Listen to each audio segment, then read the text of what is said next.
Good night, Barbados, and welcome to another edition of DLP TV, Honest Voices for the People. Tonight, we confront some of the hardest realities facing our nation: the rise in crime, the growing sense of hopelessness among our youth. Too many are saying that their future is lost, overshadowed by fear, violence, and frustration. But this is not the Barbados that we want, and it does not have to be the Barbados that we accept. This evening's program, Breaking the Cycle, Youth, Crime, and the Path to a Safer Barbados, brings together a panel of young leaders who will share their insights on why hope feels so distant, how crime is reshaping communities, and most importantly, what we can do to restore hope and build a safer future. Let's meet our panel. Tonight, I have with me, no stranger to the show, Mr. Ramon Goodman, financial advisor committed to guiding young people towards financial independence and stability as a pathway out of crime. And new to our show is our newly ratified candidate for St. James South, Mr. Pedro Greaves, a regional manager, bringing leadership and community experience. To his right, we have Jamal Sandiford, content creator and DLP candidate for St. Michael Northeast. Good evening, everyone. It's always a pleasure to be here. And to his right, we have Mr. Andrew Cave, financial advisor and DLP candidate for Christchurch West. Welcome to the show, guys. Thank you. Thank you. All right, our first segment is the reality of hopelessness. So my first question is to Jamal. You're in close contact with young people. What are they telling you about the crime and their future? Well, I'll be honest with you, right? Most people that I come across, young people, they want to be Barbados. And it's sad but true. Give a quick story. Just the other day, I was in Rubis gas station in Old Town, and a young gentleman I haven't seen since school days, and for me that was not too long ago, about 10 years ago, right? Secondary school. He was told I was going to get into politics. He want to know what you can do about this crime, was it, And he was sharing all the different things that he would do. He was saying, "Man, if it was you, I would tell people go down with their big guns and they soldiers deal with it."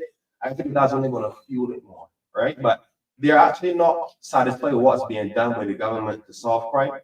And I think that crime is something that's slowly but surely getting out of hand, if not already there.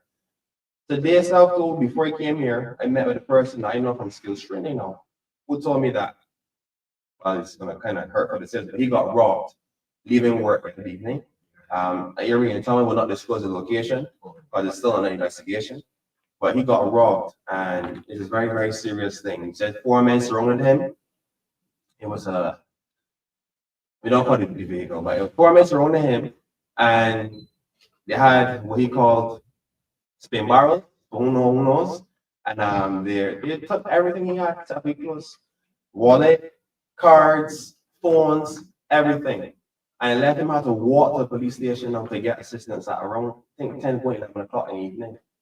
So this is the state at which Barbados has gotten to under this Barbados party government. I'm so serious. Like when he told me that, I was hurt, extremely hurt. That he at less than probably 25.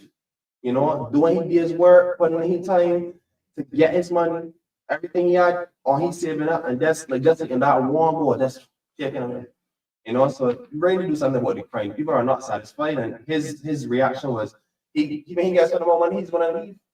He doesn't feel safe, and that's what's on there right now. That's there's 2 stories I could share. There's so much more I could share about the effect that crime is having on Barbados at this point. So do you think that the youth feel that the leaders of the community leaders of the nation are listening to them? I can't say no for all, to be completely honest with you. However, the ones that do feel they're listening, you gotta ask yourself, do they feel like what is being done is enough? Is it the right way to go? I think these are more important, pressing matters to really focus on, because it seems like the powers that be, they are not ignorant. If they were, they wouldn't be in the position they are, right? I would say they're not ignorant, even if it's rhetorical. But the point is that I want people to realize that this is not enough. There's so much more that can be done. I mean, people at the end of this program have some more solutions that we all cultivate and discover on how to best tackle crime in Barbados. So there's a sense of hopelessness. Mhm. Would you say that social media is amplifying this hopelessness? Before the doubt, because as the older folks tell me all the time, back in the day, this and that used to happen, but look, you might have social media then. No, you can find naked women that dead being posted in chats, being posted up on social media. You can find that because everybody's so up to date on everything on social media, that any single thing that happened is going to be reported. So let's be honest, the rate is higher, but it's more publicized now. You know, like everything over there is gonna, you know, propaganda is spreading and negativity shares, right? But it is publicizing it a lot more. And it's not something that I'm proud to say, but it is true. You know, you can check verses to 4/6s and the white collar crimes and all these different pages that we're going to show all the different crime areas that being put at large. So yeah, social media is amplifying all of the crimes. So it's going to show exactly how it really is instead of what we would have thought before. All right, so to Pedro, from your managerial experience and your community work, what systemic issues would you say are driving this despair in the country? It can be linked to a number of different things, lack of opportunities for the youth. We can go to the Barbados Defense Force Sports Program, for an example, where you had persons that can use their talents, but go in a structured environment where you can get discipline and learn life skills, etc. Now that is no more. You've had persons, and we have heard our leader refer to it like Tino Beth. You had Miguel Cummins, Rashad, a footballer, coming through that sports program. And I think that is one of the things that is needed, structured opportunities for our young people. So when you have these one-off, I mean, we had and again, I'm not shooting it down because anything to engage our young people, I'm going to support. But at the same time, are we really getting to the persons we really intend to get to? So, for instance, we had a block T20 competition, and there were no block persons. If we could count on one hand how many saw, you know, so it didn't really get to who you wanted to. So, systematically, what I'm seeing happening is that we're disconnected. The structures that work for us as a society when we were growing up. Our parents, even if they didn't go to church, they sent us to church. And that is, we find that as one of the factors outlining the blueprint of Rescue the Nation commissioned by the DLP and for the peace of being sharing that. When you go through that, it talks about family, it talks about school, it talks about education, it talks about the church again. So if they're not going into the church to get that structured environment again, discipline, you're going to see then the despair you're talking about. And in fact, the Bible speaks to the fact that if people without hope will perish. So therefore, they need to have that sort of structure. Families, again, mentioned inside the report, you will find that families are not like they used to be before. A village used to raise a child. You had grandparents who would look after the child. So young now, they're still working. And one of the big things in Barbados, which I recognize is happening, is also the babysitting thing. I never it's so big, but it's big in Barbados because now these young parents are working, grandparents are working, so therefore it's not most people spending time with their children. So it's a number of factors that you can look and see that systematically we're falling down. You mentioned family, you mentioned the BDS sports program. But do you think that businesses in Barbados are doing enough to engage the youth? Well, certainly in some constituencies, and my constituency is one that falls part of this. When you see a certain address, sometimes the business don't want to hire that individual, and it's a fact. It's a fact. But what I would suggest to happen is that we don't want to necessarily focus on, well, business have a role to play. I would probably speak more about how business can intervene. But I believe the issue, the root cause of the problem can't be at the end when you're at the working age. No, it has to be at the very beginning. So I won't focus on business at this point. I'll focus on the schools. And what I'm finding is that, like, for instance, we have guidance counselors in secondary schools. I personally believe that we need guidance counselors at a more younger age, at the 4, 5, 6, 7 age. At 14, 15, you're set in your ways, and basically the teachers are looking to send out of school if they don't perform. Yeah. So you need to get and understand what is happening in that child's life at a very young age, so you can curb those behaviors at an early age. Right. So would you say, is it employment, lack of opportunity, or a breakdown in institutions? Bit of both, all three actually. Yeah. So unemployment is a direct link to unemployment and crime. Again, if we read the blueprint that was carried out, I think on average since 2018 we've had about 45 or so homicides. On average, 100 actual crimes committed, other crimes which would include robbery, manslaughter. So all these things, 1,000 per year, 45 homicides average per year. I think last year was 50, according to the report. This year, I think we're up already 32, right? So what I'm saying is that, and a number of those are unemployment. When you go through the communities, what they're telling me is that sometimes we have this on and off the bushing program. So they on for 1 week, off for 3 weeks. Even if they're going to skills trading, sometimes they're not being paid the stipend. So they have to borrow money from persons who have to pay back whenever they get it. So I think that we need to focus as a people with these programs to ensure that it's something sustainable. And maybe later on I can discuss how this can be more sustainable, but I'll let you go on at this point. So Andrew, we're coming to you. When young people feel hopeless, how do money struggles and job insecurities play into that? Well, thank you so much, Melissa. Well, first of all, it would be remiss of me not to give my hat of the commission who skillfully put together the report for Barbados. I mean, they really cared about Barbados, decided to get off the assets, decided to put together a report which I believe that every leader, every community around Barbados should have a copy of. That would be my recommendation to the church, business persons. It doesn't matter what facet or sphere of institution that persons belong to. I believe that every leader of every community or institution around Barbados should have a copy of the report that was skillfully formulated by our leader, Honorable Thorne, and not other than for a little piece of, I think it was fantastic. As you said, when young persons feel hopeless, when a person feels hopeless, when a person is wrong, a person is going to run. You could just think about it. So when you talk about a young person that does not have the essentials of life, you want money just for food, you need money to pay bills. Some persons have the right to pay children to feed and children to take to school. And I met her just like you. I'm always in my community. I met a young man the other day. I know he works. He works. I know he works at the government, but number of years.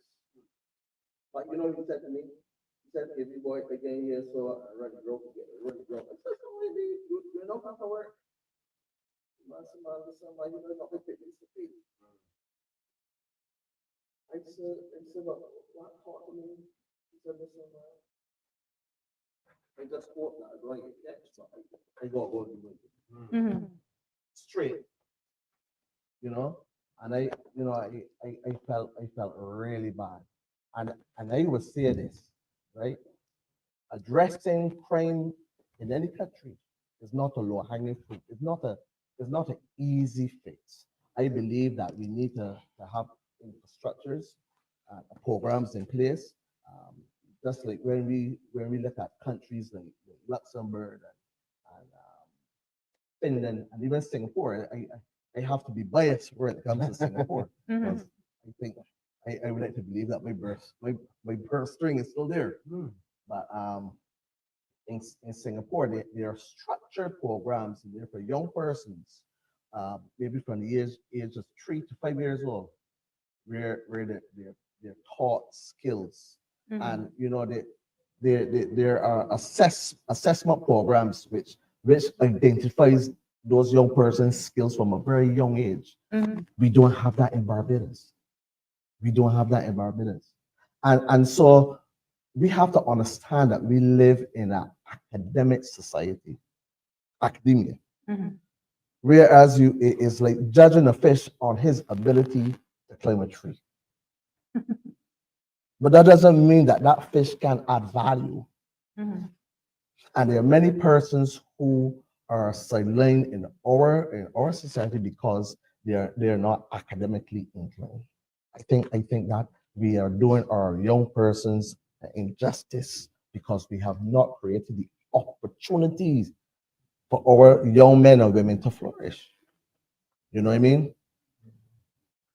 So you said one was working Mhm. and he came home on evenings and he went and do his thing, to make ends meet. So what other options would you recommend to him? Would you recommend financial literacy as an option? Financial literacy, Melissa, that's a fantastic question. Financial literacy is practically a culture. A culture. My son spent 5 years in China, and he sent me some videos of 5-year-old children in the class, 5 years old, and the teacher would give them a scenario where the teacher would give them $1 million and to put them in groups and to see how these children would form businesses, create businesses, and to invest $1 million.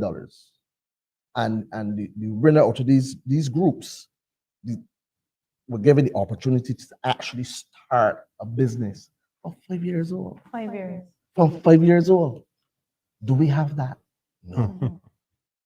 And I will say to you, right, sir, that in Barbados we do not really have an. I know that we borrowed a lot of money from the IMF, but if we had structures in place for our young people, right?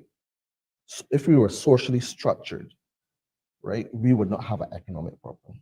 Because when you empower your people, you empower a nation. Socially structured. Yes.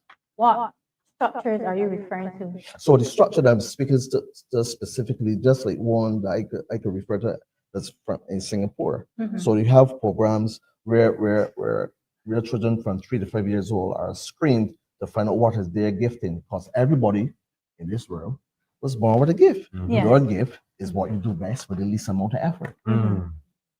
I say that again. Sounds good? Yeah, repeat it. I say that again. Your gift is what you do best with the least amount of effort. So, sorry, I love football, right, Pedro? I know you're a cricketer. My God, be a little bit say I love football. I'm a Chelsea man, but I love Messi too. But from a very young age, right? Messi was introduced to the La Masia, and obviously he would have tutors there to teach him English, math, the basics. But his talent is football. If we have structures in place where every child, you can imagine every child is functioning in his or her talent. You know what good service what we will have in Barbados? There will be no more square pegs in round holes. Correct. Because when you look at Singapore is a service oriented country. You have optimal service. So it was spiral off into economic value and benefits. Once we have our structure, our social structure right. Right, so I'm going to go to the viewers right now, and I'm going to ask the viewers, what do you think is the #1 factor driving young people towards crime? You can share your thoughts in the comments, and we will try to answer them throughout the show. So, Ramon, next question is to you. Do you think youth hopelessness is more about finances or about trust in leadership in society? I think it's all of above really. Mhm. But before I start, I just want to say welcome. First time on the show. Welcome to Western. Welcome, man. So, in terms of finance, no, as I mentioned, Mm. I don't As Andrew Cave Of mentioned. course. I didn't mention, thank you. I don't mind grabbing desperation. Desperation. It's something that I mean, I know we would have faced at some point in time, but I'm seeing it more now in society more so than any other time of my life. Any other time. I think I would have mentioned the show before. We had youngsters, again, that's their hustle, Mhm. that's their way of getting their money and getting by. But I'm seeing more youngsters now on the road. They're selling waters and so forth. You have Calvin Supermarket.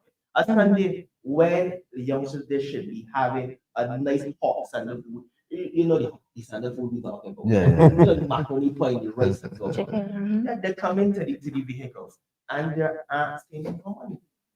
So that is desperation. Oh If that is not desperation, I don't know what desperation is, right? On a Sunday, right? So that is money. It's more than desperation, Ramon. It's high cost of living. Of course, Or astronomically higher cost of and living. that's the thing.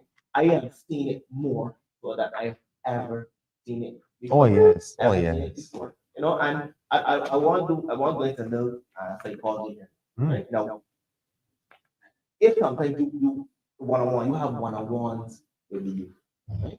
I know that some of them play big and bad and so forth in crowds and stuff, right? But a lot of times when you pull that person one side aside, you're gonna and you share your story because a lot of the youth think that we have not gone through their situations It is and they true. feel alone. You understand? They feel that it is only happening to me. And there's a disconnect And as there's a well. disconnect. Yeah. You don't understand. It doesn't make any sense. Why should I be this particular way? Why should it be that particular way? But when you start now and you share your stories, that I have gone through this, there is hope. And I have come out at the lightning well at any time. I have come out. I have come out in the situation. You get a different response. They see things a little differently. I pulled a couple young people, I said younger people as and Is it always funny? and they were obviously very rowdy. But again, what I want to say, Mhm. one-on-one. Those one-on-ones, very important. Very, very important. So as I would say, I think it's a bit of all of these factors. So would you say that the youth trust the leadership in society? Not this leadership, Mhm. not this leadership. But there's other forms of leadership. Of Doesn't, course, but yeah. I'm talking about this leadership right now. Talking about the government. Yes, talking about the government. Mhm. I'm talking about the government, right? And again, not just here to criticize the government, but it got to call a spade, right? Mhm. They see the government as being arrogant. They see the government as being up here, and we are down here, right? There's a disconnect. They see a disparity. Big up cars, big up money. One representative coming to their neighborhood. There are praise and so forth. There's a disparity. So you know what? I am not on that level. We can have conversations, right? So- That is the problem. Leadership at the community level. Okay, leadership at the community level. Mhm. Well, where the community is concerned, you would need, I believe, you would need a central place where a leader can be. And as you see here now, a lot of the community centers and so forth are closed. They're not open. And I said, it was the 1st of January. I was down Orange Hill, down Orange Hill, whatever. Mm. And a bank holiday when they should have some level of activity. You should have some dominoes playing, some cards and so forth. Closed, painted pretty, but closed. So I believe to have leadership in a community, you need a central place a lot of times. And we don't have that. A lot of them closing down, and so forth. A lot of them are closed, and that's the challenge. And I believe too, once before you will see a lot of activity in the communities and so forth. I don't see them in the communities in which football, cricket, and again we back to playing little dominoes and so that has left us. That has left us. right? Mhm. And we need to get back. I think the community plays a very important Oh, yeah. role in society. Mhm. And if you get rid of that community spirit and so forth, you're in problems. And as you can see, we're clearly in problems. I mean, we're in problems for the last 7 years. All right, let's discuss mentorship. What role can mentorship play in the lives of these individuals? Oh man, but I went a little bit forward then. Yeah. But no, I would obviously repeat, taking a younger person on site, giving them those one-on-one, letting them know, you know what, I would have gone through this. I would have had these type of situations, and look, I am old. I mean, I'm not perfect, but I have now moved forward from that. I think it's ultra important. And I think I would mention as well too, there's a huge culture gap, between, I would say, primary school, secondary school. Then from secondary school to work. I believe in between those, you should have some program, someone mentoring, someone giving one-on-ones before you move on to these different phases in your life. Okay. So Pedro, I come to you. You have been actively engaged in community work. Could you tell us a bit about how you go about mentoring younger individuals? Yeah. So what I find is that people like to take a hands-off approach when the youngster is more troublesome. So I will term it the at-risk youth. Those are the ones that need more attention. And I'll give an example. I was aware of a situation where a young man, where the teachers were just ready to get him out of school, and very talented in sports and everything, etc. And again, my concern was no one was like diving and find out what was wrong in his family background, at home, in the community where he come from, what was happening to him. So when I took that guy upon under my wing and I recognized what was happening, I was able then to gain his trust first and foremost. He confided in me, and I was able to help him along the way and carry him through. So you need dedicated people, right? And Ramon touched on it just now, the community based, right? Whereby then, let's say for instance, I would suggest that we put money, we don't have to reinvent the wheel, There are community clubs out there where these young people frequent. We need to give those community clubs more access to funds. If there's incentives that we need to give them from corporate Barbados to sponsor these clubs, well, then sponsorship is dying. Because you have people within the community that knows the at-risk youth, that can actually get them to get to school early. As simple as it may sound, get to school early, right? Make sure they're there. Yeah. Some of them are going to school hungry. So if you're aware of what's happening, you can't help if you don't know what's happening. So you need people who are on the ground, day in, day out, assisting those young persons. So that's why we suggest. Again, there are a number of other youth groups, not just clubs, not just christian football clubs in Barbados, but there are other youth groups that should not be struggling after sponsorship, because again, that's where the people go. And they're the ones who are invested in their communities. That's it. I come to you, Andrew. Sure. What experiences do you have when it comes to mentorship? Mentorship. Yeah. Were you ever mentored? I would say I was mentored. Yeah, I was mentored. I remember coming out of school, and my mother took me to this guy called Dr. Gay, and he was a dental technician. And from the time he walked in, I said, "Mommy, this is what you want to do." And the guy said, "No problem." I was working. At that time I was working at Batch Boy for $207 a week. But this guy was only willing to give me at a stipend $25. I said, "Mommy, I can take the $25." And my mother said, "Oh." So that means that you ain't gave me there with the weekend. Oh yeah. You're right. Where you gain I said, knowledge. mommy, listen to me. I'm acquiring a skill here. Mhm. My mother said, that's very thoughtful of you, Andrew. Mm-hmm. And my mother, you know, she just wanted to see my thinking psychology. process, Mhm. where my decision was concerned. Mhm. And I went there and I watched this guy every single day. If this guy got up and went to, I remember this guy told me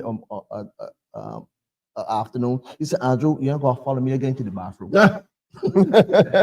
So everywhere, Mr. Gear, Frederick Gear went. I followed him so that I could see specifically what he was doing. And he mentored me. And he did not only give me skills, but he gave me skills for life. Mhm. Right? And I remember one day I came and put a gold cap on his desk. And he said, well, where this come from? I said, sir, I made that. And you know what he said to me? He said, from today, you're going to be making all the gold caps, right? Which means that my income then raised Oh, yeah. because of the skill that I acquired. Oh, yeah. So I'm saying to you today, right, Melissa, that because many of our youth, at-risk youth, right, Betty, at-risk youth, the system did not give them the opportunity to explore the gift and talent, the gifting and talent. So if they don't have that opportunity to explore such, when they are put into a corner, when they are put in a position where they feel hopeless and helpless, where they can't feed the children, when a mother can't buy milk, when a father can't pay the bills, have no skill, what they're going to do? When the fathers, the godfathers or the block open their arms, I say, welcome, my son. And they're gonna go. They're going to go Mhm. because that's where they feel welcome, that's where they feel comfortable, Where they can fit in. where they can fit in. Mhm. Mhm. All right, so we're gonna go to the comments online. Just reminding the viewers that the question that was posted was, what do you think is the number one factor driving young people towards crime? So we have a comment from Toroni Hall. The youth could keep out of crime. The youth just want someone to guide them.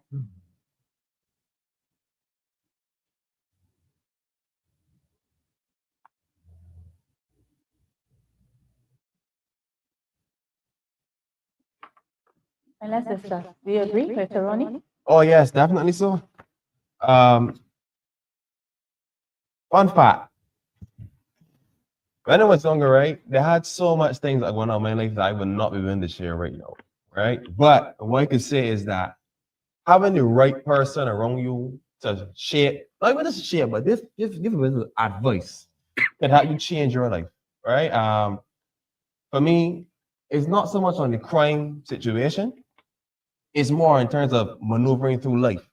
Because you guys made some interesting points about mentorship. And I believe that if I had to sum up mentorship in one life, to be someone who teaches you or guides you or molds you from where you want to go. So from where you are to where you want to go, right? And I think that mentorship is critical. We've touched earlier on the school set of things. I thought you mentioned, Pedro, you mentioned like guidance counselors being in school at secondary school, right? And you like to see it implemented from a primary level. You know what? To see the strength of your point, I went to Courage Parry and they had a guidance counselor when I was in secondary school. And the guidance counselor was teaching classes. So think about it. This guidance counselor can't aid you when you need to. So it means now you probably have to implement more guidance counselors than just one. And then two, we gotta look at the infrastructure in which the guidance counselor is there, because even if you got a guidance counselor and she's teaching classes, when you going through something, you can't go to her, she has to class. I think what needs to be done, however, to deal with the support of a youth is to implement social workers. Those are the people that are trained and have the knowledge around what they're dealing with to be able to cultivate, shape, and guide the minds of the youth. And as the gentleman just said, you know, they need someone to guide them. So I think the implementation of social workers would be a very great, advantageous system to implement when dealing with the youth. And that's just one thing I would say. As you said, they just need someone to guide them. And I think social workers are really the most efficient and effective people to do so. All right, we have another comment here from MIMAT 2017. It is a lack of opportunity. This government brings back the retired loyalists to work, stealing the opportunity for the youth. Andrew, you agree? Yes, I totally agree. Again, as it relates to persons who don't have the opportunities, again, I can't reiterate enough the point that we need to give our youth in this country the opportunities to explore their gifts and talents. Because when a man is pushed in a corner and he can't meet basic necessities for his family, it lowers the bar, between right and wrong. Oh, yeah. The bar of right and wrong, that does not become a concern of his. He would prefer to suffer the consequences, Correct. right? Because it's about survival. Yeah. It's about survival. And so I will lobby for it. We need to lobby for it, to implement structured programs in place that we can help our youth to discover their talent at a very young age. Pedro, you wanted to say something? Yeah, no, we were talking about the mentorship, and Jamal hit the nail on the head again. When we look at these schools, right? These young people do not have persons really pushing them and focusing on the at-risk ones again, because we always see the brightest person in class, we make them what to do. Yeah. They then prefect, they then head boy. Yeah. We see a troublesome person in sports, what we do, we try to put them out. Yeah. No, I'm saying let's do it, but let's try something different. Let's make the troublesome person the front captain. Let's make them the prefect. Interesting. Because what it does psychologically is that it makes the person know how to do differently. Give them It gives responsibility. responsibility. Yeah. So that's what I think we need to be focusing on as well, and focus on those young at-risk youth and give them opportunities, opportunity to lead, opportunity to become a leader within their community, within their age groups, as opposed to just siphoning them off and saying to them, we are prophetically saying you will not do nothing. And then we become nothing. We say, oh yes, so. Because the condition is not that way. Sometimes he was go as far as to say, but I know he wouldn't, you know, people is, So Pedro, you were saying that it would give our youth the opportunity to have a sense of identity. Identity, belongingness, everything. Yeah. Everything. Because I think identity is a part of the problem as well. Because if our children were taught about their history even beyond slavery, that we were kings and queens and not dogs Correct. and niggas, right? We will have a sense of pride. Yeah. There's a Right. famous phrase that says, man, know thyself. Yeah. Mhm. Melissa, I truly believe that we should put in the history books our history, not some, all. And we need, even if we need to go back to, and tell our children about stories about Massa Musa, who was in today's money, it translates into trillions. Yeah. After Solomon. Whoa. After Solomon. Oh yeah, you know. Right. All right, we have another comment here from Daniel D'Souza. The challenges the youth are facing is lack of jobs and opportunities, broken family households, drugs, influencing negative music, or content. Ramon, you want to comment on this? Well, before we go there, I want to mention, I think we need to zero in, especially in schools, the young men. Now, I find that on a lot of occasions, the young men, they take a little longer to develop. I don't know if it's just me. But, No, you're young, man. because the reality that I remember being at school, only about 5 years ago, being at school, and You dog ears. being at school, and to me, I think focus. I would listen to the teacher and so forth. I think focus. I tell myself, well, I am going to ace this exam. And then you will have young ladies, the plaiting hair, the putting on powder and all sorts of things. Oh, yeah. And me being thinking I'm focused. I get a fee, and they get it is, you know. So I think we take the meals take a little longer to develop. So we must zero in on the meals. We're second. But I think we go back to the comment now regarding, I think it was Broken Drugs. families, Drugs. drugs, Right. negative music and content. I think drugs sometimes that's a gateway, sometimes that is a distraction. Mm. And you're going through a problem, you're going through some issues, and you take drugs sometimes to get away from that. We call it court. Of course, the court, Mhm. right? It's not the best way to cope, Oh, obviously, definitely. because it's then that sobering moment. Oh, yeah. And then you go back, then Yeah, obviously relive. take drugs again, and the Relive. cycle continues. And the problem is still there, you know. But that is their way for that particular time to feel better. To Correct. feel better. By any day, it leads to self-destruction. It leads to So Ramon, so which means that we have to show them another way, Of give them an course. option. Because course. if you don't know, of course. you just don't know what you don't know. Mhm. Correct. I actually want to be honest for a second. Everything about it. For me, when it comes to problem solving, as I always tell people, I need to go to the root of the problem so we can have a thorough analysis and then give a proper diagnosis, right? Mhm. It starts somewhere. The crime, the violence, everything starts somewhere. And where that somewhere will be home. Mhm. If the employment is not there, right? If the people that supposed to do the mentoring ain't in the right state of mind because them got bills to worry about, they ain't got job, them ain't got job. Let me say in some cases, them ain't got job. It's gonna be very hard. So this person distracted, the youth coming up being the youth, you know, anything that interests them, they're gonna work with. So if it's crime, if it's lawlessness, as we call it, you know, the person there that supposed to be mentoring them, they're out hunting, looking for work. You know, so we gotta get back to the root of the problem. And I think a lot of these things can be solved by employment. Yes, sometimes you'll find somebody that job hard and taking to smoke a cigarette might be their way of coping and so on. But at the end of the day, they got people know that are gonna do worse things because they ain't got jobs. So as Andrew Cave said earlier, it starts to blur the line between right and wrong for them. So you know all these different things this person mentioned in the comment. I think something to look into, you know, it starts at the home. Some people get drugs, start from the home. We feel just go up on the block and learn how to move it, as it's called it. Some. Start somewhere, stop, yeah, some maybe some, but majority it will start from the home because that person know that becomes their employment. You understand? Moving wherever will become their employment. So I guess little old, this is a name Jeremy, coming up, saying daddy, uncle, whoever, moving with it, he can become when he gets to your uncle, he might be a master. You know, just off of observation alone. So I think it's something that starts from in the home. We need to really tap into these homes and do something called community development. But all the things safe in the moment. But before you go on, the viewers might not know what moving weight. They think you're talking about working out in the gym.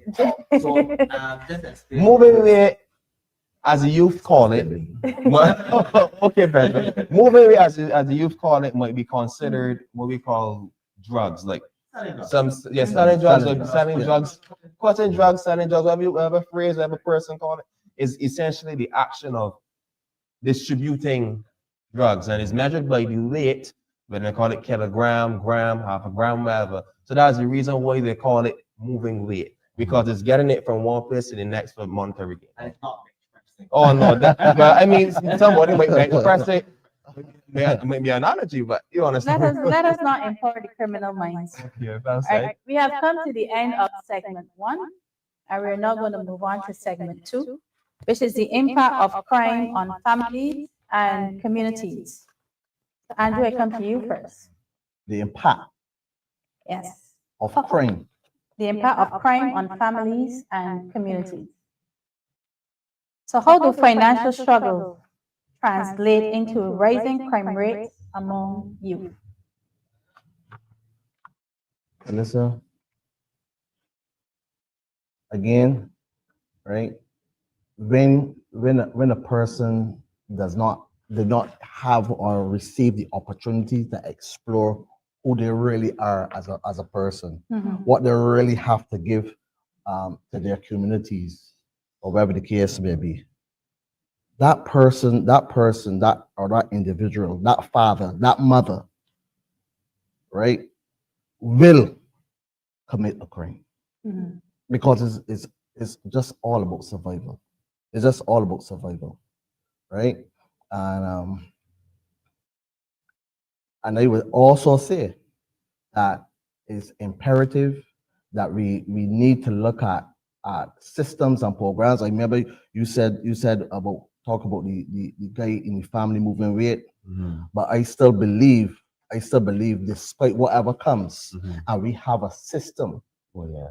We have a system where it can help young persons explore their gifting and talents, Mhm. right? At least you will give them a fighting chance to be somebody and to give valuable contributions in society and so. Mhm.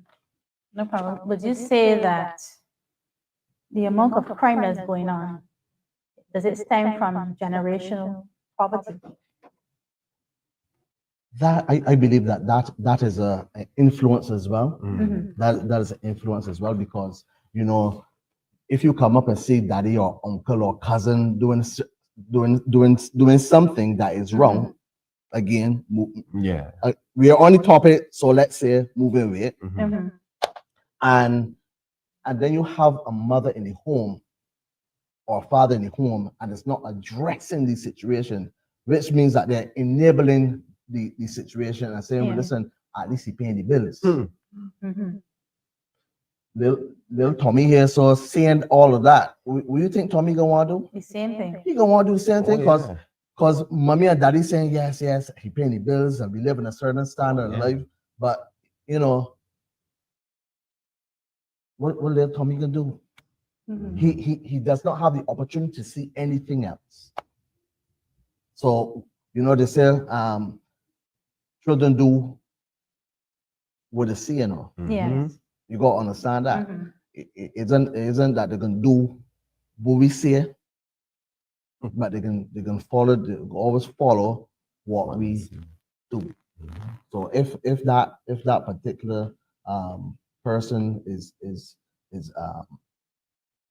have a drug culture with bringing the drug culture in that home, Mhm. and it's not being addressed and it's being embraced by the leaders of the matriarchs and the patriarchs of that particular home, the other youngsters that are growing up coming up, then follow to do so because that's all that they know. So that is a part of generational curse. Yeah.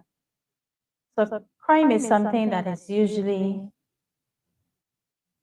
associated with men. And I have a panel here full of men. Mhm. So I want each one of you to just tell me or tell the viewers what is one thing that a male needs in his life A to be father, a father, a strong father, not just a father. a father. The truth is, right, as it relates to men, Mhm. right, or to boys, really, a woman was never a man, so she can't teach a boy how to become a man. No, she cannot. So there's certain rites of passage that a man would take his son through and show him principles that a woman would never be able to do so. I mean, God bless my mother, may she rest in peace. I mean, like, you know, my mother did her best. You know what I mean? But I believe if my father was around, I may have gotten to explore my gift a little sooner. Mhm. You know, a little sooner. And I can say, and I have many examples with my 4 boys, right? You Mhm. know, many examples. You know, I was kind of tough on them, but they remind me every now and then and say, Daddy, you were hard, you know. But you know what? It did me well. Mhm. As a matter of fact, when my son Elijah was in China, he opened a door for a lady, and she looked back and said to him, I would love to meet your father. because Mhm. not because he looks, but because there's something that she's not accustomed to. She Chivalry. knows Really? she knows that Elijah would have gotten that from his dad. Jamal? For me, I strongly believe that a good father figure is, I won't say all the need, but is actually majority of it. In my experience,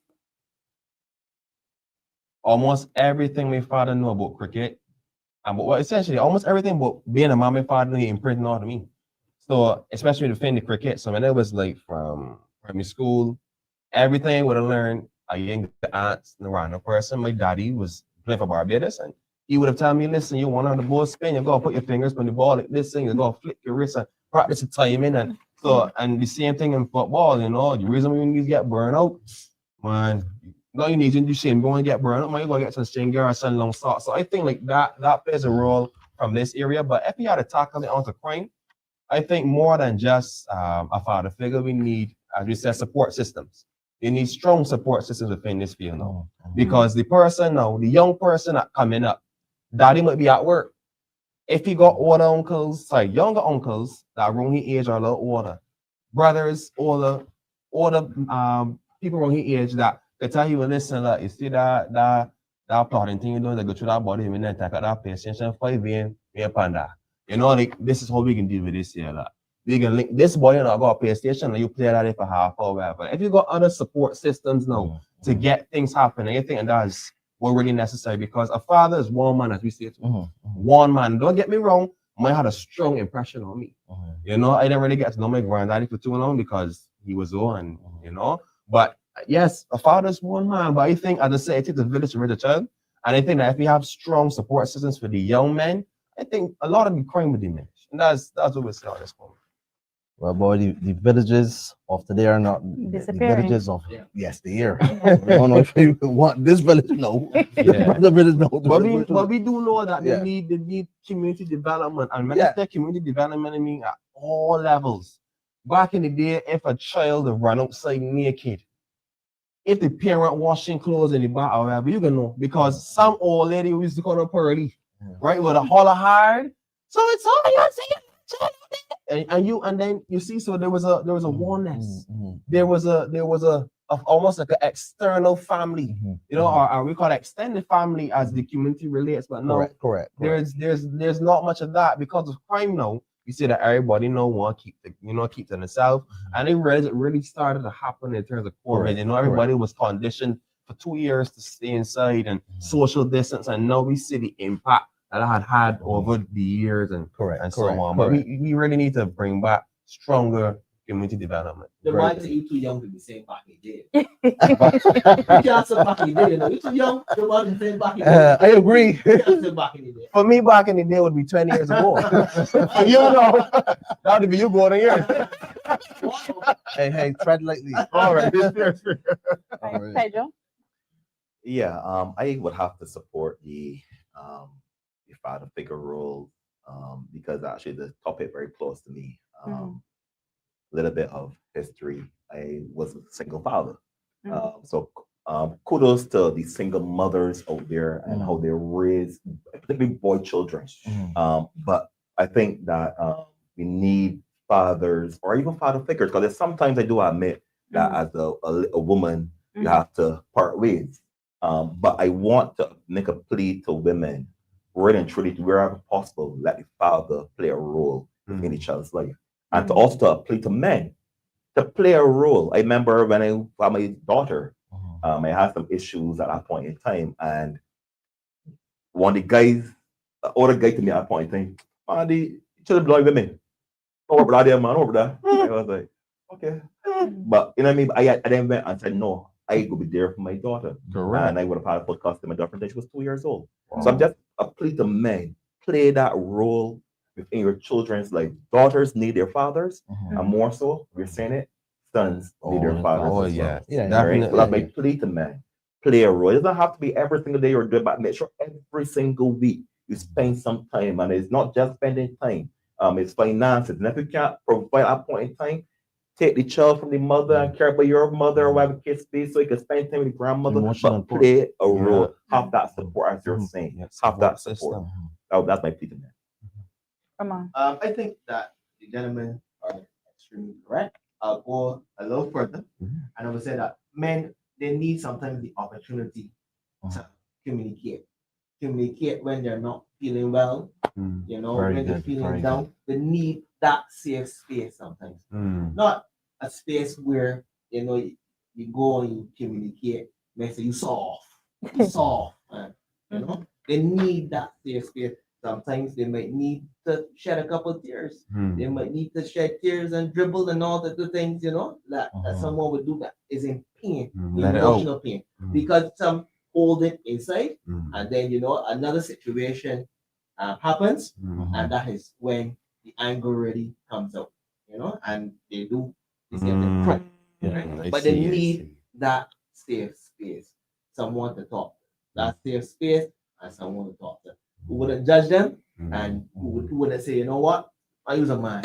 You can handle him, man. You're a big man. You're a big man. I mean, that is motivation in some cases, right? It is, but I understand what you're But saying. you need that space, you know, so that you know you can communicate and just get over the feeling. Supporting what you're saying, Ramon, and it's not necessarily institutional. So men are not necessarily want to go to a psychiatrist and sit down in the office, so to speak. But you're talking about life coaches, and there are people then who are on the ground who actually understand life, understand what you're talking about. Right. That's So right. that life That's coach is what you're talking about. Then that the person want to go to and express themselves. Who that person may be being through the same thing that they would have gone through. And that's we really need that And aspect. I'm glad you touched on that too. Sorry. I'm glad you touched on that. Because remember, I believe that it is taboo to go to seek help.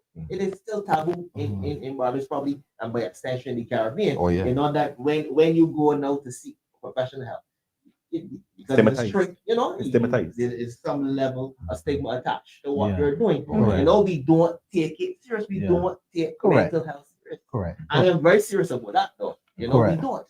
We you know, we go and we seek help. I use a madman, this and that, and it's very you know. So that is something that we need to change as a society to take mental health seriously. We take injury seriously. We receive a broken foot. What do? We go to the doctor. You know, if we are broken, Men don't like the doctor either. Hardly if ever. you're broken emotionally, and you need to talk to someone professionally.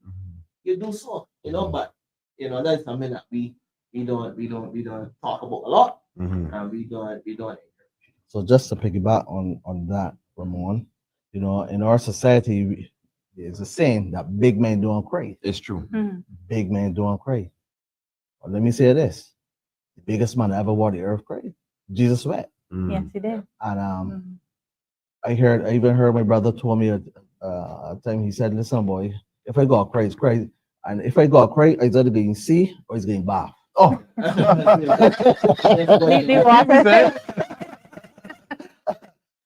But on a serious note, but we as men, we are not taught to speak about what's happening to us. As men, men don't talk. That's why women, it's saying that one of the reasons why women live longer than men is because they get the opportunity to think. But we men, we are emotionally constipated. Oh yeah. And we don't release certain things. And anything that is not moving, well, you know what's happened? Correct. It It stinks. stays, yeah. Yeah, you get stagnant. It becomes stagnant. Yeah. And that is why a lot of our men die from the inside out. Because we carry so much in here and we don't talk.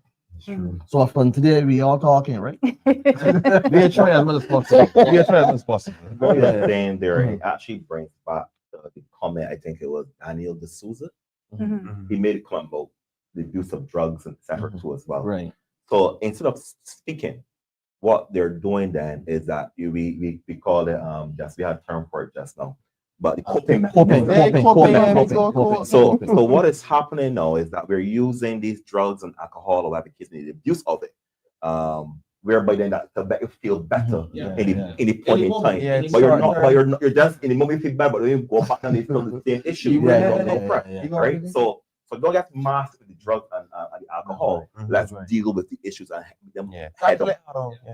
Right? So that would be why I would say that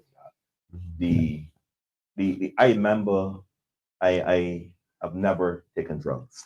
Mhm. I do like alcohol, God bless you. but the thing about it is that I've experienced a real serious drunk, Mhm. and I told myself, the things that I did when I was drunk, I can't believe people told me it's what I did. No, yeah.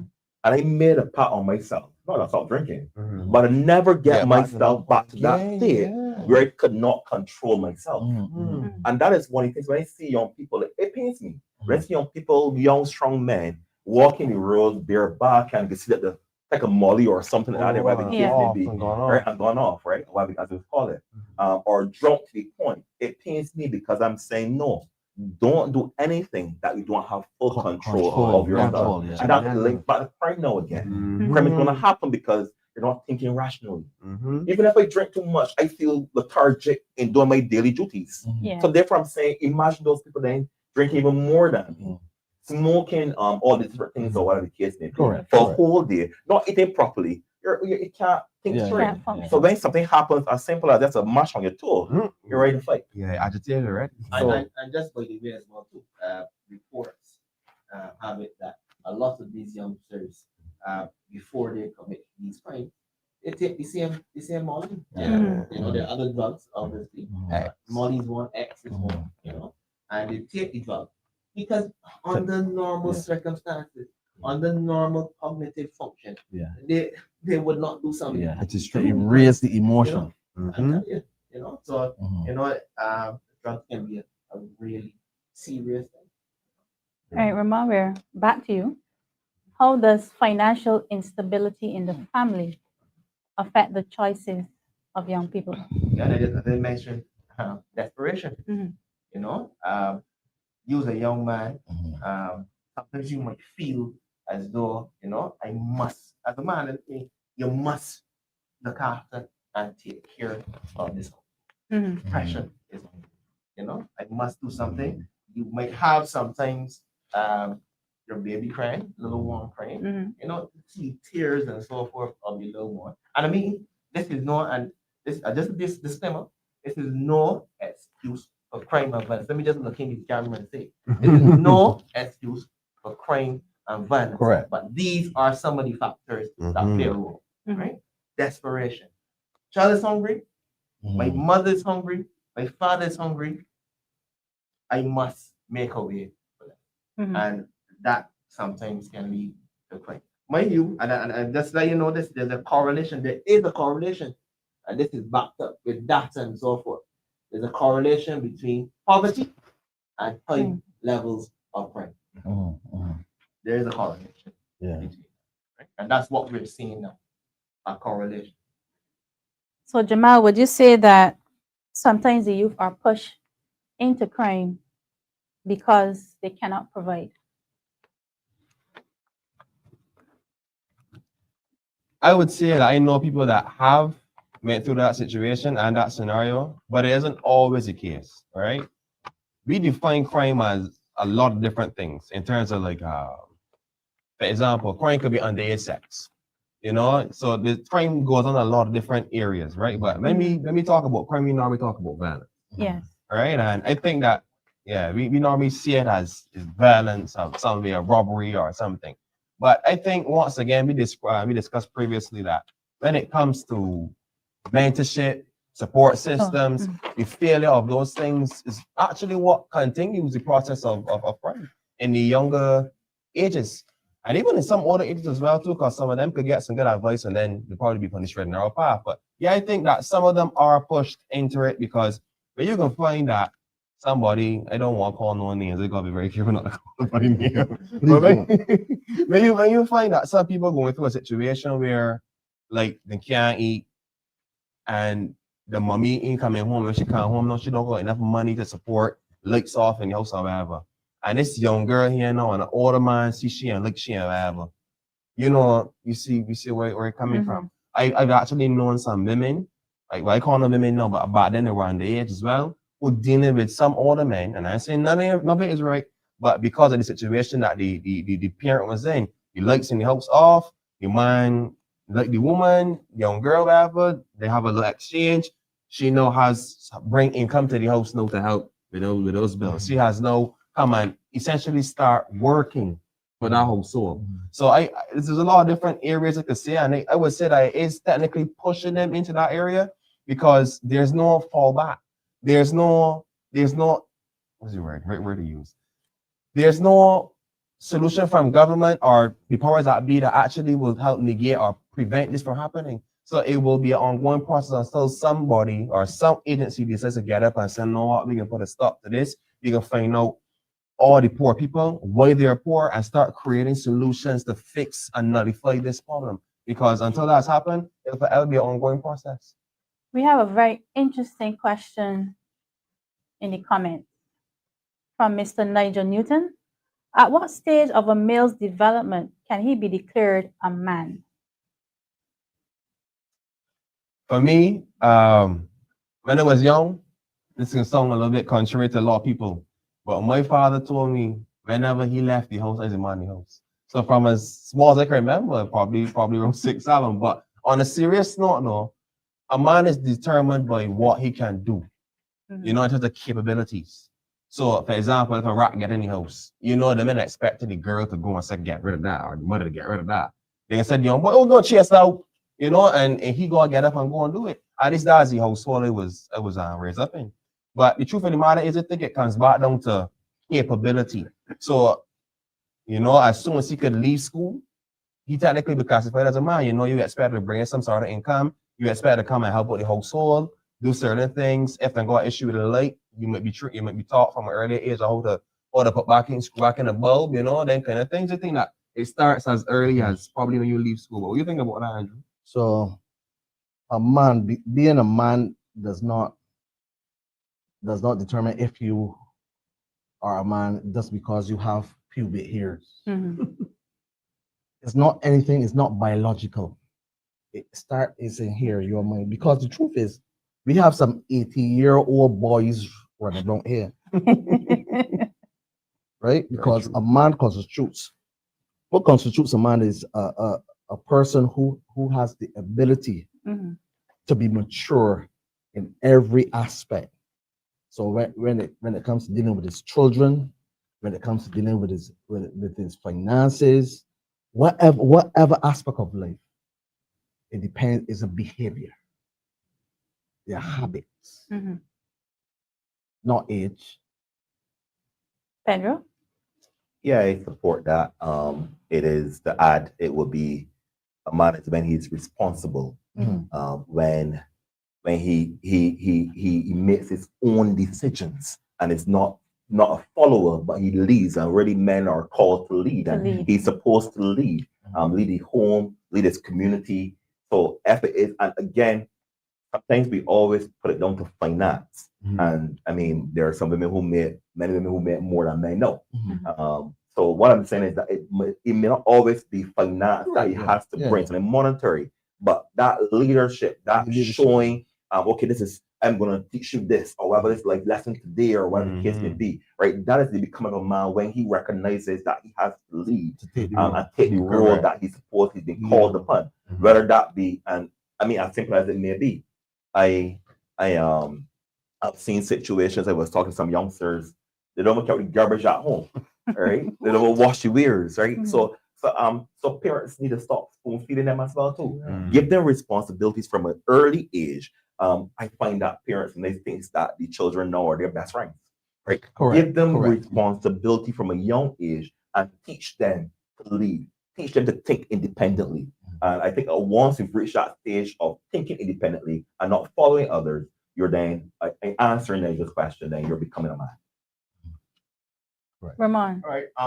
Well, if we talk legally, a man, if he means an adult male, is 18 and over, a male 18 and over. But if you talk about social construct, I think a man is someone who's a provider, someone who, well, not shares, but he takes responsibility of what happens in the household. He takes responsibility of his young child. So, you know, I just echo the views of my comrades. Responsibility is one attribute of a man. Responsibility. You know, there are some men, some men 16, Mhm. 17, 18, Mhm. right? They're currently working, they're currently looking after their household. And because they're taking responsibility, they look around, there's no one else to take any responsibility. They say, you know what? They raise the hand and they say, you know what? I am going to take responsibility. I am going to provide for his household. Right? So that is my opinion where man is concerned. We have another question from Nigel Newton.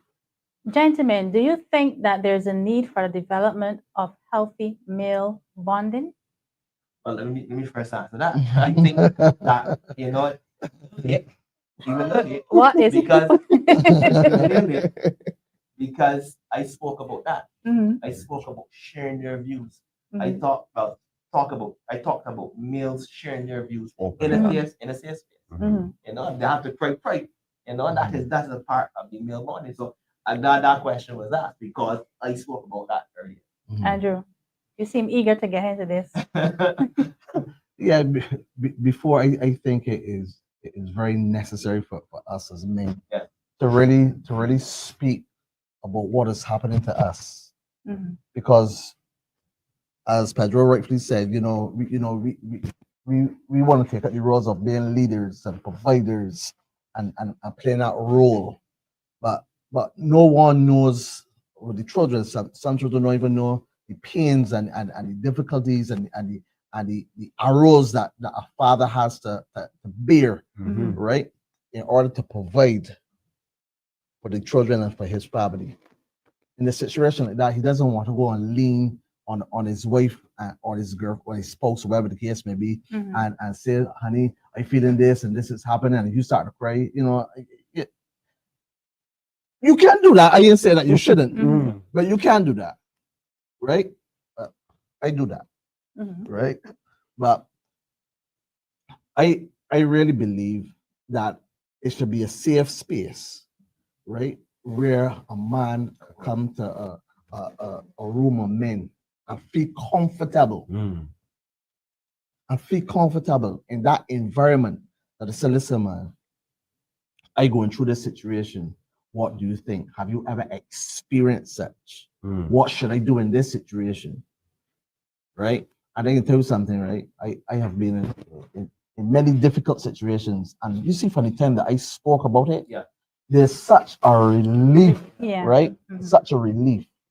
I even remember when my mother died, I did not cry because I was in an environment that says big men don't cry. Wow. It's not macho. Listen, I tell you saying, right? Saying big come up on my throat. Yeah. And I went to the doctor, the doctor said me, said, Andrew boy, ain't nothing he could do for you. But all he can tell you, if you don't cry, you can follow your mother. A grief lump, yeah. And many men who walk around with grief lumps from different situations that happening to them, and they don't speak about it. When you don't speak about these things, it can cause cancer. It can cause all kind of different internal diseases. That's why we gotta talk. That's why we gotta release that. Well said, Andrew. We have come to the end of segment 2, and we now move on to segment 3, the root causes beyond crime. Pedro, so I come to you first. How have schools, churches, and families struggled to keep young people on track? We hear that in Bible it will say, refer to the Bible a lot. Amen. God chastises. You go to church, Pedro? I don't know. No, but I think that I used to go to church very often. I was very active in the church, and what if the Bible is a guide for life, and I refer to it very often. Very good, very good. So the parent God chastises the child he loves. And what I think then that we don't chastise. We tell people what we want, what they want to hear. Very good. Right? Very good. And even the question just about healthy male bonding, etc. If you're in a group with your men, the peers or whatever the case be, tell a man he's wrong. Right? Tell a man he's wrong. Don't just say, man, you do that to you, no, you go free. No. know what I mean? Mhm. Tell him it's wrong. Mhm. All right. And not only that, you need to do some self-reflection as well too. Yeah. And how did I contribute to the situation? All right. And I think that's what's really needed. But in terms of the family, the churches, etc., I think that we need to get back that support group going within the families. One of the things that we done mentioned earlier is that there are lost siblings raising each other as well too. All right. So therefore, there's not that mentorship within the home because children raising children. Right? The parent gone out and leaving the 14-year-old the responsibility. Right? And then that 14-year-old supposed to enjoy the life, but they're stressed out in monitoring the younger siblings, so to speak. Yeah. So that's one of the things that we need to look at as well. And how do we provide that support then at that level? So would you say that we need to rethink community role? Yes. I think I would have painted earlier in terms of where the support should come from. So we need, first of all, to highlight people within our communities. And I know that we've had some like community awards, etc. But if you look at the community awards, they're normally, again, the persons that are of certain stature within the communities. All right. The middle income, well-off person. Right. But we need to highlight persons at the grassroots as well as the community level that are heroes within their communities. So you may have had a guy who may be, again, our at-risk youth, but he played football for Barbados. That person should have a picture painted or something like that when it come into his community, said, look, you're the hero of this community. And it's a bigger picture as well. We don't celebrate our own enough. So when we look at, if we go to, I went to Antigua, and in Antigua you have Sir Vivian Richards' picture and what he's done for West cricket in the airport. We go to India, you go to Australia, go to England, these places. You have halls of fames, etc., for all the renowned sports persons, right? Even in St. Kitts, you see the footballers, etc. And when you come around in Barbados, we don't have pictures of persons like a Shea Hope or you know what I mean, on the Jason Holder, Carlos Bradford after hitting 4 sixes on bus stops, right? As simple as that may be. So we need to highlight persons at community level, right, and showcase that person and say, well, look, I was not able to make it to be a minister. I was not able to make it to be a board director or a teacher or at least a bank manager or bank teller or whatever the case may be, right? But I'm working the road and I'm the bushing, etc. But I play for Barbados. I play for Barbados. Why can't his poster be put? So one of the things I want to see happening is that we encourage and motivate people by these smaller things in life. I totally agree. Go ahead. That's very good. And just before you go on, you mentioned sports there a couple of moments ago. I would love the Barbados Republic government to please revisit the Barbados Defense Force sports book. I know you would have played some cricket against team that you beat at, right? You had youngsters, young men, women as well too. But at that point in time, women weren't really as active where cricket is concerned. Right? You played against them. Right? They had some very good cricketers. So you would come out of school, right? And you would be given a little stipend doing something that you enjoy doing. Yes. Not just the BDS sports program, but the JS also, the Barbados Youth Service also had a sports program. They had a team as well too. And the Barbados Labour Party like government, they have cited financial challenges, being able to fund that program. Young people, you are investing in you where that program is concerned, and they cited financial challenges, and you would have gone about regathering every single month a different $16 million, whereas and I did a little research as well too. The Barbados Defense Force sports program costs about $1 million a year to run the program. That includes equipment, that includes the little stipend that they would give us. You know how many youngsters that are in trouble because they had an avenue and a space to play cricket? something they love. Very Because some of them obviously they weren't too fluent in the English, they weren't too good at the maths, right? They weren't too good at the math. Mhm. And they were able to do so. And I can tell you something now. When we as the Democrat Liberal Party, we become government, we will restart that program and it's going to be bigger and better. And every single time they come on the program, I am going to make mention of the Barbados sports program. Every single time. And What Go ahead. one of the things, Ramon, is that and I'm not one that just criticizes for criticizing sake. If the current administration does something well, I'll say it, right? But I support you on that because when you do things temporarily, right? I'll give an example, and a person will knock you for saying these things, but giving someone, you talk about a fish and giving them a fish, etc., so to speak, giving $300 out to every person is a lazy way of administration. Very lazy way. Similarly, if you look at the sewage tax that is on the water bills, etc., every person, irrespective of their income in Barbados, is paying the same amount, $37.50 a month. I think it's more than that. That's to make sense. So if you are making $25,000 a month, you're paying the same amount as someone who's making $1,000 a month. It's a lazy tax.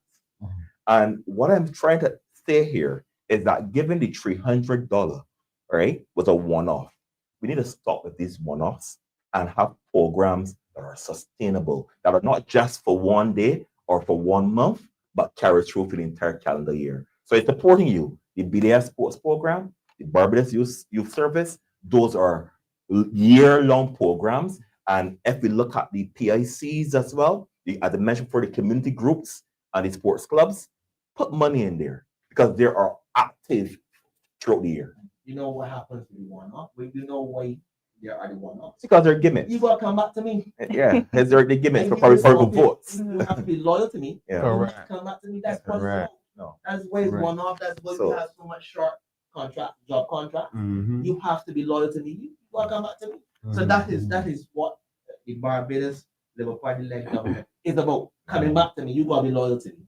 It's called sophisticated slavery. All right. Very well. All right, Jamal, the question is to you. Would you say that young people trust law enforcement?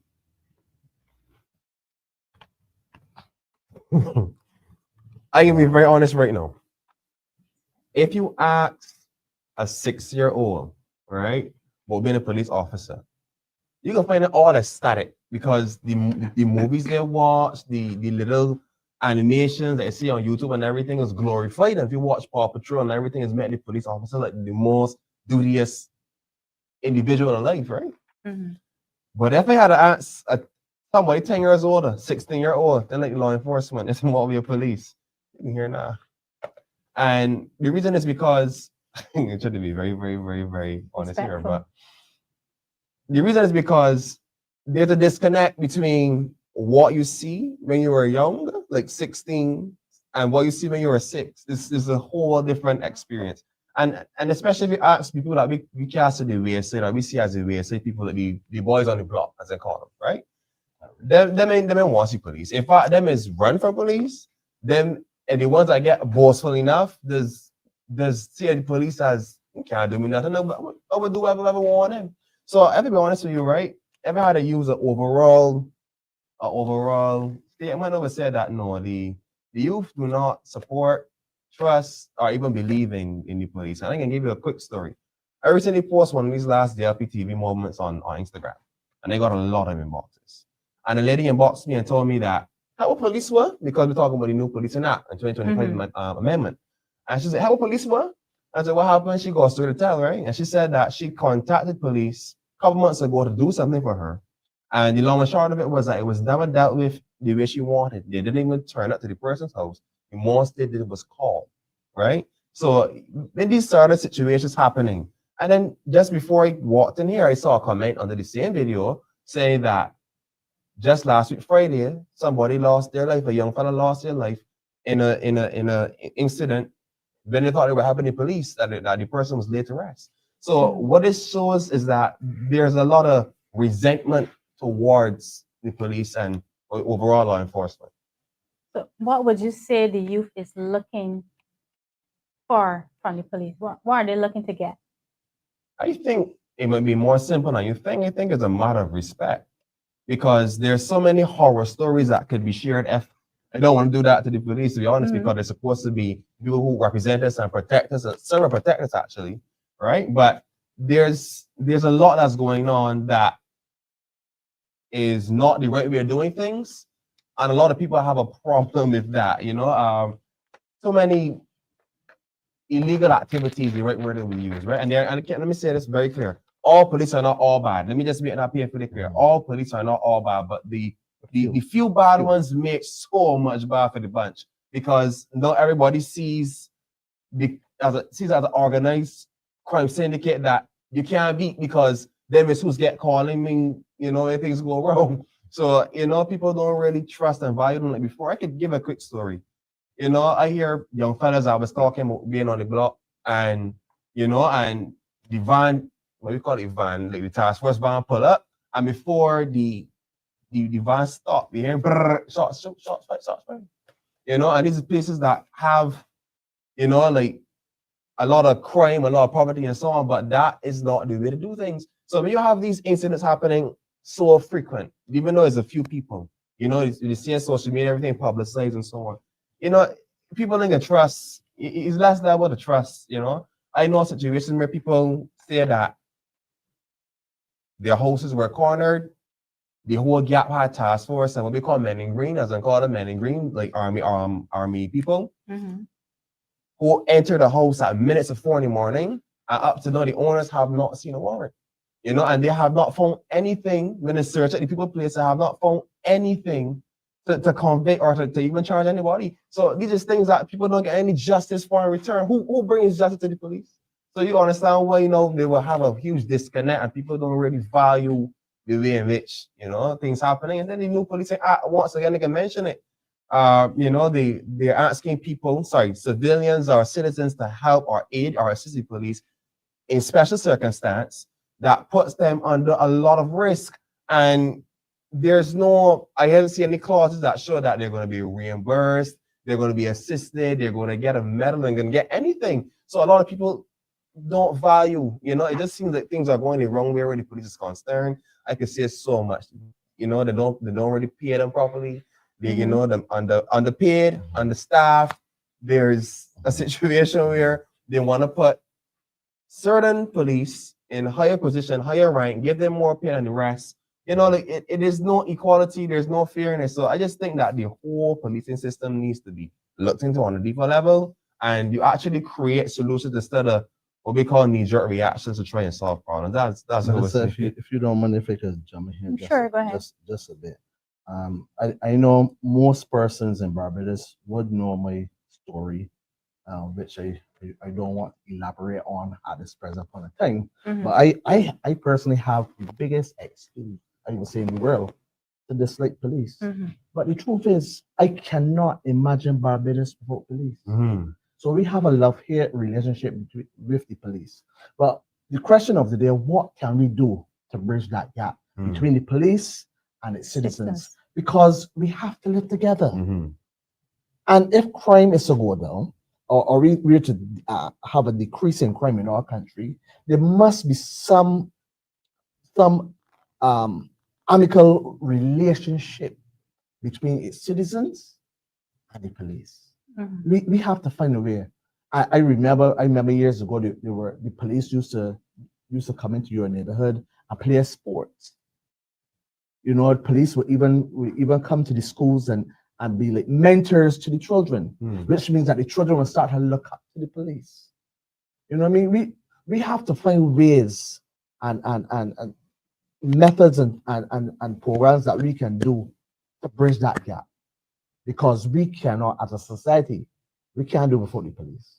I just said that. I could piggyback on what you're saying there, because we can't do without the police. Right. And when we have sometimes we try to frighten our children by saying, might as well be a police for you. Ah, What I actually doing is starting people believe that there's an issue with the police, all right? And conditioning people to believe that there's an issue there. There's no issue with the police, right? The police are there to serve and protect. I know that sometimes we will have some issues before. However, if it happens now, the first person we're going to call is the police. correct. So therefore, we have to support them. Yeah. Despite the laws that we're seeing coming, etc. I'm not saying that we have to go and sit up, but it's not been harmed. Right. But I think the whole purpose, and I believe what the intent may have to be, is that we support the police in execution. Yeah. So when I see people pushing back or whether or getting in the face of police when they execute their duties, let them do their job. Let the police Right? do Let their them do their job. I agree. I agree. So because at the end of the day, they're the ones who are there to come when we want them. Yes. And we have a situation where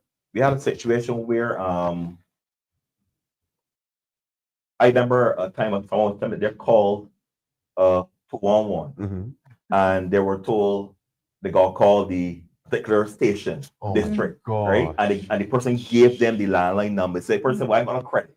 Or because how you call this number? Transfer me. They can transfer. So what I think that we need to do is improve the systems there as well within the service. Yeah. Right? So that there is you can call toll free if you want to call it. There's no cost to the person if they're using their phone to call a police station. That's one of the things they want to discuss. Yeah. Additionally, we talk about pay. And my son is 4 years old, will be 5 this month. He wants to be a police. So when you're growing up, as you start off by saying, Jamal, don't discourage him, huh? Right? So he wants to be put at this age. And I think I remember up to even secondary school, I also want to be a police. But I don't want to do the cadets thing or etc. I don't want to go and do direct traffic. I want top. But I want to be a police. Right? So what I'm saying is that at the end of the day, we have to support them. We have to support they're them. not paid that well. And therefore that's one of the deterrents to yes. going into the force as well. But I want to say we have to support the police and let them do their job. Let them do the job. Well said. I got you mentioned that. I think political interference must disappear, because how someone will respect you if you made a decision and then someone higher up makes another decision and a canceled decision that the person initially would have made, the police officer would have made.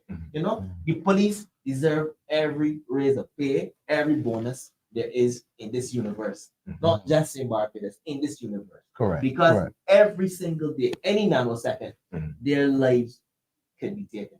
Any nanosecond, their lives. So give the police, those parts of the public servants, One deserve what they deserve. That is my Correct. All right, so we have another comment here question from Nigel Newton. Gentlemen, do you think the Black family has a vision of its future? If not, how significant is a vision of the future to the success of the family and nation? Andrew, you first. That is a I just want to say the viewers really asking some very challenging questions. You want to take it? I'm taking it. Very challenging questions. Well, I'm surprised. I'm surprised that Ramon don't want to take it first. No, because this is actually that's heavy. It's Very good, though. Is Nigel? Very good, Newton. Nigel. I bring it home to a field that the three of us are actually in, insurance. Right. And we talk about crime, we talk about poverty alleviation, and all these different things. And I'll say this: one is to remove poverty or generational curse is generational wealth. Yes. And what we as the Black people don't do well is plan for the next in line. So therefore, I'm poor, but my daughter and my son, they're not supposed to be the same way. correct. All right. Therefore, better off. And by better off, a simple insurance plan. All right. When you die, it leaves something that they can start off. Well, you want to buy a policy from you right now? So I'm being serious. So we need insurance is not taught in schools, and we have this fear about insurance. But other races, because you mentioned the Black family, Yeah. are buying up insurance policies, and not our Black people. So that I'm serious. We need to look at generational wealth. That is a fantastic perspective, Pedro. I remember, as you know, you read it, but you said the people without a vision perish. And I remember years ago when my last son is 22, and I remember when Jadon was about 5 years old, we created something called a vision board. At 5. Yeah, at 5. Elijah was 6 and Azara was about 8. And we created this vision board. And we went on the internet, download pictures. I see he wants to play football. My other son says he wants to travel. And we have different things on this vision board. Listen, I can tell you something, right? Within 10 years, we would have achieved as a family 80% of those things that was on the vision board. Wonderful. That was on the vision board. I believe that every family, and we even created a mission statement for our family. Willing to share? You're putting me on the spot now. Wow. But I can subquote it. To be the best family in our neighborhood. Okay. Right? And being the best family in our neighborhood meant that, you know, that we could have even mentored other families. So about how a father will come to me and say, about how, you know, I see how you got your children, you know, they're playing football. You know, when my children finish playing football, because they played for Kickstart. And when they finished playing football, I would make them run laps after the football game. And the other parents would be like, so vexed with me. But you know what? It paid off. It paid off. So I would say, to sit with your family as Black people, you know, have a vision for your family. Even have mission, you know, do a vision board. Dream. You know, one of the problems with us as Black people is that we don't dare dream anymore. Yeah, dare to dream. We just let the internet and Facebook and all these different social platforms dream for us. We gotta come together as a family and start to dream, right? And I even in my family now, I said, well, listen, you know, I told the wife that we can have a date night and we can talk about goals, things we want to achieve, things we want to do with the children, and include the children, because the other people in our society, with a different pigmentation, does the same thing. So if we want to elevate ourselves as a people in society, we need to implement these things. It starts at home. It all starts at home. To start even younger too. Yeah. And I think that as a Black family, you should have a family meeting. You should have family meetings, even if you do it every month, to tackle family issues. You know, there's any disagreement and so forth among family members, you should have a family meeting. You know? And it gets your children be able to articulate, to speak, especially the boys. Yes, of course. But I find everyone is doing their own separate thing. Correct. You know, and when catastrophe hits, you know, that's the time, a lot of the time, that's when the family comes together. But you know what happened? The catastrophe has already happened. But there are ways you could have, you know, curtailed that. You could have dealt with that before it occurred.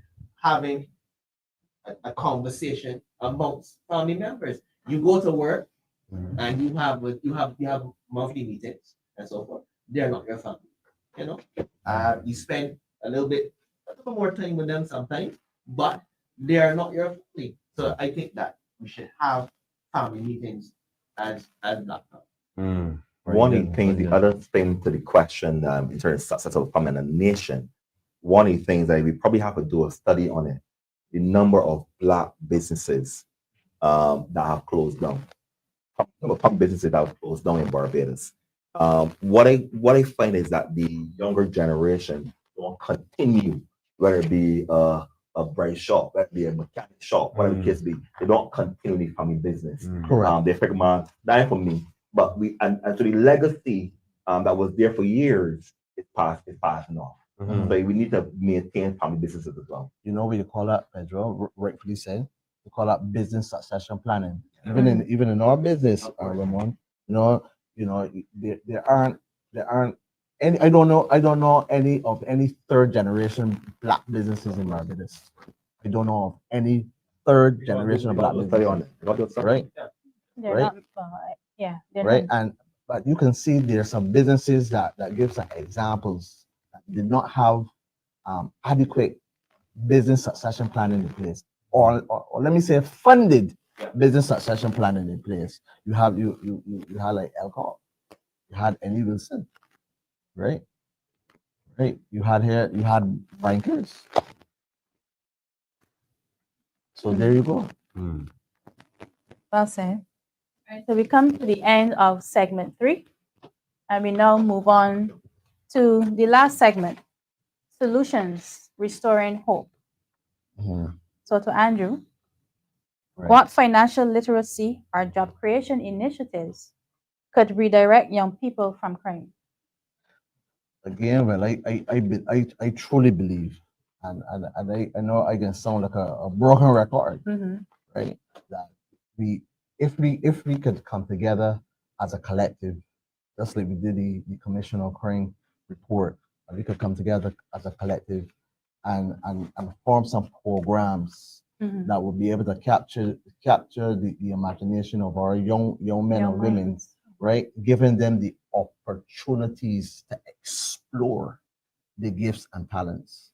I believe that would equally playing field they would level the playing field, right? And it would eradicate the inequality with that exists within our society, because many young men and women did not have the opportunity to explore their gift because it was outside the realms of academia. Normal. What is Yeah, normal? What is was- deemed normal? Yeah, it was deemed normal. Yeah, and if you're not academic, that means that you're seen in society as a failure. Yeah. Right, and then you're gonna wait till you were 16 or 17 then to go to the other what do you call it? Community College and technic, yeah, skills yeah, training. At that time, a culture has already been placed into that young person's That you're not good mental enough. faculties. Yeah.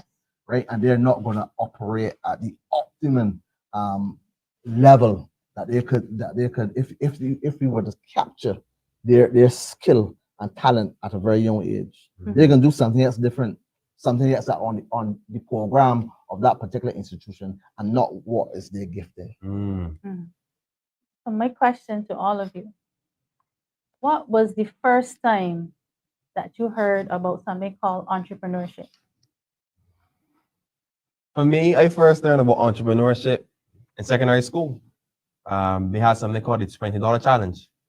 I was in probably, I think I first learned about it in second form, but it wasn't exposed to us in second form, though. I think I first got the opportunity in fourth form. And that was a treat because it let me learn that, well, it let me learn, it actually gave me opportunity to show how resourceful I could be. Quick backstory, coming up, my mom used to bake a lot. My father eventually started baking as well. And it became a household thing to do on Thursdays and Fridays and so on. He would bake and they would sell in the workplace and so on. And in that moment of being in fourth form, it gave me the chance to actually make legal money in school, because for those who don't know, selling in schools at that time, I don't know if it is now, but at that time it was illegal. So when they give me the $20 chance, I was like, what? So I took the opportunity and it was a fun thing. I started doing cupcakes and I was very skilled in doing it because I learned it from my mom. So much so that when I was in, well, let me go and get all the details with that. But I actually was offered the opportunity to do junior challenge in secondary school. I didn't take the opportunity. It was a little bit camera shy back then. You wouldn't believe it now. But the fun thing is that I got the opportunity to do cupcakes, and I sell one crate. After what I realized that the crate sell out real fast. People complain they can't get more, so I started. I gave the opportunity to realize that you have people's skills. Well, not even have, but to cultivate, develop people's skills. I learned that I can money manage better. I actually at one point in fourth form was making like $300 in like 2 days. So just think about it. It's all of a sudden cupcakes and nothing else. So imagine that. So it's just a funny thing that I think that if more people were exposed to it from an early age, you'd be surprised how many fun, strong businesses you could have, you know. But we don't do that. In fact, I think, I don't know, you guys will probably correct me if need be, but most people don't come across entrepreneurship now from later on, like when you reach like tertiary level, because you either start it and find out, you know what, a particular course will be able to help me in a certain area. But for me, there's no one course that fits all in entrepreneurship. But to answer your question, my first experience was in secondary school at around like 14 years old. That's when I first came across entrepreneurship. I had the opportunity to venture into it. I don't know if that program is still going, but I would hope so. And if not, maybe somebody should look into, you know, developing that program from even an earlier age to do like, you know, to get some people more interested in entrepreneurship from a young age. Ramon? I think in my secondary school, let's go back. That's only about 5 years or so. Wishful thinking. This was really what I was taught as a young man in school. You go to school, you learn, you get a job, you get a job, you get a house, you get a car. And the teachers made it seem that it was just as easy as that. Just as easy as that. And let it be known, a house and a car is not an asset. There we go. Right? But that's not what it was taught. It's only when now I started to expand my knowledge. And so for do more reading, do more research, better videos, stuff like that, that I realized that I can own my own business. That was about in my mid-20s. But all this time, I had the mentality. Like school, learn, job. Where's my house? Where's my car? You know? And I can appeal to, I believe the teachers, right? They do a marvelous job. But, you know, you should expose the students to real life situations, so real life occurrences, what can happen in real life, right? In real life. And the reality is that I had to learn the hard way where entrepreneurship is concerned as well too, because I made mention of my little chicken business that I had. You know, I made mention a couple shows before. Yeah, intimate and fast. Of course, you know, it's hard work. It is not easy, and that is something that we need to educate and communicate to the young people as well too. Entrepreneurship, in a little Mickey Mouse thing, you know, it is serious business. It's serious business. Lots of sleepless nights. And so this is not me discouraging. This is me being real, right? It is not the easiest thing to go through. It's true. But, you know, you can have a situation where your time is flexible, you know. Also, you might be doing something that you love. Yeah. More than you be doing something you love. That you love. Right? So I would say my mid-20s. Andrew? Yeah. You want me to give away my age now, right? The rent. But I was around 28 when I entered into the YES program, which is called the Youth Entrepreneur Scheme. I had a full business then. My brother and I, we were sell ITs, and burgers, and you know, brown burgers and that kind of stuff. Like the food, yeah. And that at the YES program, the taught us financial literacy, whereas that it caused you to think outside the realms of what was taught to us. So it was pretty much a paradigm shift in our mental faculties, where it taught you how to become a investor rather than a consumer. Correct.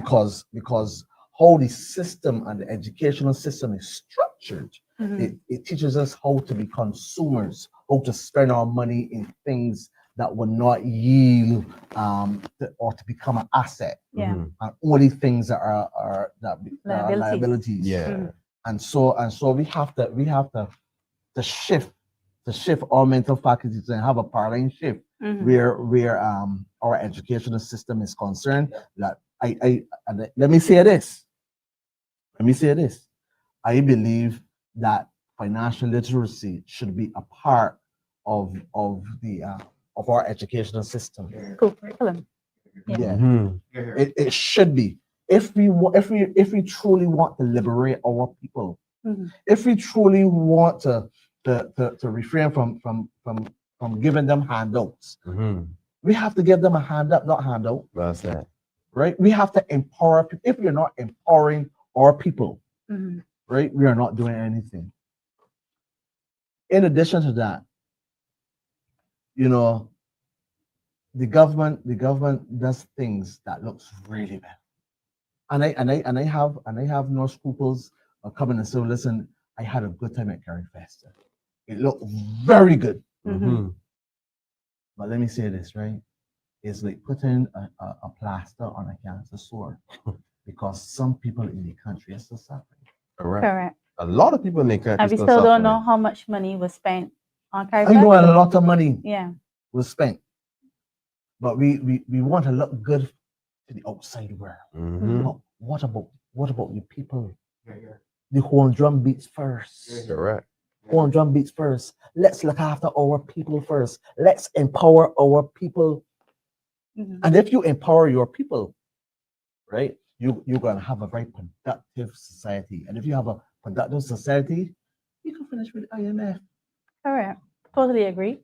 Enough said. You talk about Carrie Festa, Yeah. but they have some fireworks. You gotta have some fireworks. It won't cost. Oh my God. That's the question you should ask Brother, first. we want the cost of the entire. I don't know. I just say Yeah. it was a fantastic show. It looked Fireworks, good. but the cost. Yeah. So you talk about the whole Carrie Festa, Mhm. but let me start with Mhm. at least the fireworks. Because I'm telling you, fireworks aren't cheap. Mhm. Aren't cheap at all. But it just goes to show how much money to spend. Oh, And the yeah. reality How after big the- the budget was. Of course, after the fun and follow, and I mentioned this at the show before, some people they have to consume sardines and biscuits and so forth. After all the fun and follow, there's a sober moment. But this is what I'm What saying, happened? man. All I Agree. can say about Carrie Festa was it was a lovely display, or we call it showcase.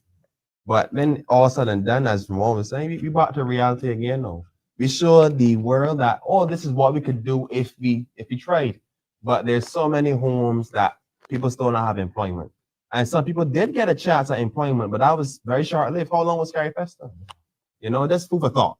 Just food for thought. And again, I want to make it clear to the viewers, we're not knocking Carrie Festa. Oh, definitely Of not. course The not. creative live, and you know, I love creatives. Yeah, They yeah. live, Yeah. no doubt about it. But for that moment, For that moment, Mhm. yeah. for that moment, where's the creative industry? Where is Right. that? Are we gonna build on the Carrie Festa now? What's gonna come out of Carrie Festa? Free movement of craft, free movement of talent, free movement of goods. Can we create a entity called the Caribbean the Caribbean University of Talent? Mhm. Something, Mm. but don't let Carrie Festa just die. Let's build on what. Expand on it. Yeah. Let's build on that. There's gonna be movement. And that came from the Democratic Labour Party, okay? There is going to be movement, but it's not going to be free. Mm. I can tell you that now. It's not going to Oh, yeah. Most be. definitely. It is not going to be. Well, I would say anyone that's interested in entrepreneurship, one book that I would recommend is Rich Dad, Poor Dad from Robert Kiyosaki. Excellent read. How many of you have read it? No? I did audio about Very good. probably more than 4 times when I think about it. Mhm. And I love the interesting contrast in how what you call the poor dad teaches his son to worry about life responsibilities, and the rich dad shows you how you can use tax write-offs and debt to leverage overall money, because debt is not taxable apparently. So, you know, the financial advisors will probably elaborate on that. Another good book is called Think and Grow Rich by Napoleon Hill. Correct. Yeah. That's another one in the audio, but I don't really read so much. You know, listen to somebody having that conversation. All right, so Ramon, there's a comment online from Nigel Newton again. Thank you, gentlemen. I wish all of you great success in your endeavors. I hope the team DLP lives up to the vision of the right, excellent Errol Walton Barrow. Please rescue Barbados from hell. Yeah, man. Thank you. Certainly want to try. So Ramon, we come to you. What concrete wealth building policies would give young people real hope? Oh boy. Insurance. Insurance is one for sure. If I knew about insurance, I would say when I just left school, I would have invested in a policy. And one of the policies that I would invested in is something called an endowment policy. It matures at the age of retirement. And Lord forbid, and you pass away before that retirement age, it is then passed on to the beneficiary. So you have generational wealth where that policy is concerned. I would have invested in one of those because the younger you are, the more reasonably priced it is. And it would help me in, and also it can help you with early retirement too. So you see that 67 and so forth. I'm going to and it starts with 67, but each year I tell you that retirement age is going to probably go to 70 by the time the next, I would say about 2, 3, 4 years. Right? So it's the way as well to you can retire early as well. And it passes on generation. Outside of the insurance, what would you recommend? Outside of insurance, in terms of Wealth building wealth policy. building. Yeah. I think one of the things you could probably do as well too is to set up a fund, a family fund, and I believe that everyone would contribute to that particular fund, and then at the end of that particular period, then someone would benefit, a couple people will benefit from that. So that's something that you can do as well. Yeah, that sounds like a trust fund. Trust fund, Yeah. There's Pedro? also e-brokerage, which will deal now with wealth management. You can actually invest in Microsoft. So you can find an e-brokerage firm where you Buying can shares. and we can buy shares in within that and get the dividends on a monthly basis. You also, from a more minuscule perspective, when I first started work, one of my mentors was indicated, whatever you make, put on something. This is the basics now. So if you make $100, put on 20. Right? So people can start small as well too. Right? It's the 70-30 rule. Yes. So we need to do that as well too. Make sure you put down something for a rainy day. So it's the same concept of insurance for a rainy day or the what hits of life. So e-brokerage and making sure that you, whether it be whether you put it in a credit union, saving account or whatever the case be, you can put it into one of the accounts that you can't touch. Do those things, trick yourself. When I first started out, I did not get an ATM card for my credit union account. That way I was not going to be swiping and going in or whatever the case may be. One time I remember I had a credit card and my credit card was the balance within 2 months was more than my salary. And I was saying, well, this don't make sense. So I actually took the credit card back and do so and break it up, right? Because and I said, if I can't afford it, I don't want it. So you have to control yourself. You have to know your own self. So I don't want any credit card. That was that. But the point is that you have to control yourself. So if it's not getting an ATM card for the credit union, so you find one, you put your money that you're going to spend on a daily basis, a monthly basis on one account, and for savings, a separate account, we'll do that. But control yourself. And the truth is, Melissa, these are the conversations that our young people in primary school should be having. Yeah. It should be separate. Yeah, You have to keep it for this one. This is too much. Too much, to say okay. in one. Oh yeah, definitely. We should name a show wealth building. Yeah. Because I can tell you now, I think that we have a lot of risk-averse Barbadians, people who are not willing to invest. So, they want to hold the money tight. I was told there's about $1 billion in saving in banks. Saving. 14 billion in the bank. Thank you very much. Right? And I think that, taking a little bit more risk in terms of investment, because sometimes you got that money saving and you know what's happening. It's Something that's happened. Correct. It goes a good there. You pinch here, then you pinch there, and then money gone. Nothing, you have not invested. That money has not made you money, and that's the end of your financial career, really and truly. So I think that we must get out of the risk averse a little bit. Another culture. Very good. That's a very good one. All right, so the final question for the night is how do we restore trust in the leadership at community level, country, wherever? How do we restore trust among the youth? If you look at it, I think we mentioned it throughout the night. Restoring hope, Mhm. entrepreneurship, just had a discussion. You mentioned, you started to talk about gifts and talent. Bring it all home now. Here at the community level, and I've seen a number of pavilions being painted. It was not done by persons that were talented in the communities that can go and paint the same community centers or pavilions that they live around. So when I paint, if I am a person that lives in Haynesville and I go and I paint Melbourne, I can look around and feel good. And people around me can say, well, I paint that. Right. So we need as administration to really give those jobs to people within the communities. But only certain people benefit in this country. Only certain people benefit in this country.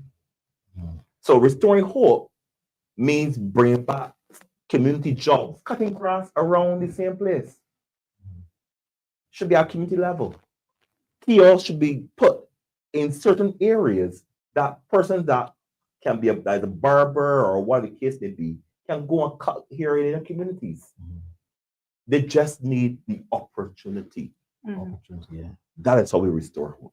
Well said. Ramon? Restore hope by a change of government. This Barbados Democratic government, Not for the people. they're not for the people. They're not for the people.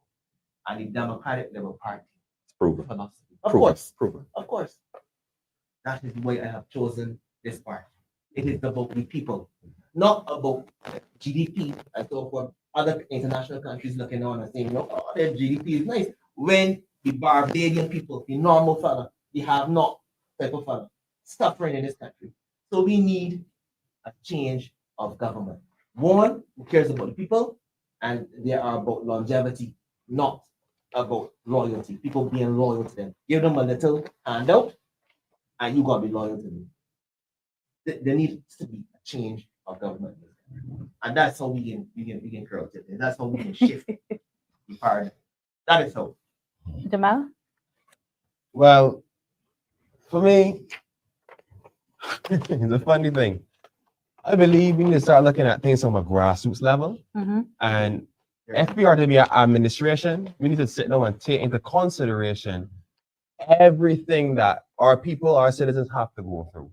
Because we could sit here and talk about all different implementations that we could create, which would be a solution for some, but not for all.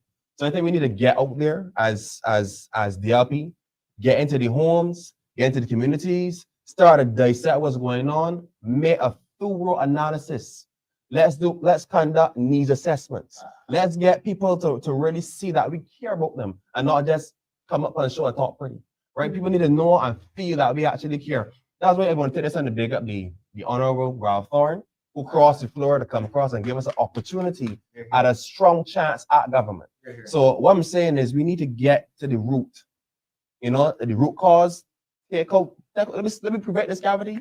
If we can't prevent this cavity, we need to find out how to save this tooth and not just do a filling, So for me, that's what I'm looking at. And I think once we do that, we could retain government and get the trust of the people back on the right track. Yeah. What I would say is that the success and wealth of any nation should never be measured by the status of its leader. But the success and wealth of any nation should always be measured by the quality of life of its people. Well said. You understand? And if when we win the next election, when we win the next election, we will empower the people of Barbados, bringing back a new hope, new sense of purpose, and a new vision. And we all will live. We all will live. We all will live a good life of a quality life, right? Because the Democratic Labour Party is there for the people, and every person, every household throughout Barbados, the Democratic Labour Party will will hold your hand, right? And we will help you and assist you to become who you were created to be. Because we will help you to discover your giftings and your talents, right? And then we will help you to improve on that talent. And then when you improve on that talent, then we will help you to present it to the world. God bless you, Barbados. All right, gentlemen, we've come to the end of our show. Viewers online, I'm not even going to say what I was going to say. Mr. Andrew Cave, you said it all for me. So we're going to end the show here. Thank you all for joining us tonight, and do enjoy the rest of your evening. Good night. Good night.